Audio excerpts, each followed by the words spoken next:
नाज़रीन, ये अहम ख़बर असां शेयर कंदा हलूं त सेवण में वॾे वज़ीर जे तक अंदरि पब्लिक हेल्थ खाते जी नाअहली सबबु पीअण जे पाणी जो बहरान वधी वियो आहे, जंहिं सबबु प्रवासी रमज़ान जे थलारे महीने में बि मिठे पाणी खां महरूम आहिनि। हुन हवाले सां वधीक तफ़सील ॿुधाए रहियो आहे अली ख़ान लाको। जी अली ख़ान, छा तफ़सील आहिनि?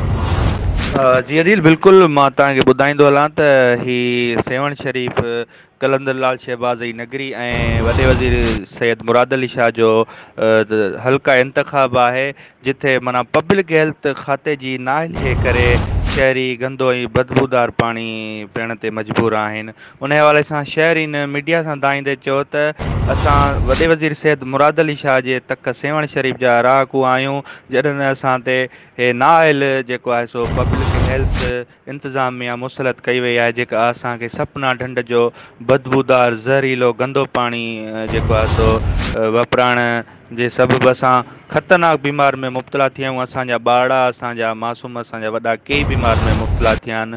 उन हवाले सां शहरीन अब्दुल समी ओठो, मोहम्मद दाऊद लाखो, रशीद सोलंकी, ज़हूर सतो, मोहसन बारजो ऐं ॿियनि मीडिया सां ॻाल्हाईंदे चयो त महीने खां मथे कंहिं कंहिं इलाइक़े में जेको आहे सो पाणी जेको आहे पाणी जी फरहमी उहा मुअतल आहे ऐं पब्लिक हेल्थ खातो जी नाअहली जेको आहे सो ज़ाहिर आहे। जॾहिं त रमज़ान महीने जो भलारो महीनो हली रहियो आहे, मस्जिद में विज़ुअ लाइ पाणी बि न आहे, जॾहिं त मासूम ॿार पाणी जे ठुक लाइ जेको आहे सो तड़पण लॻा।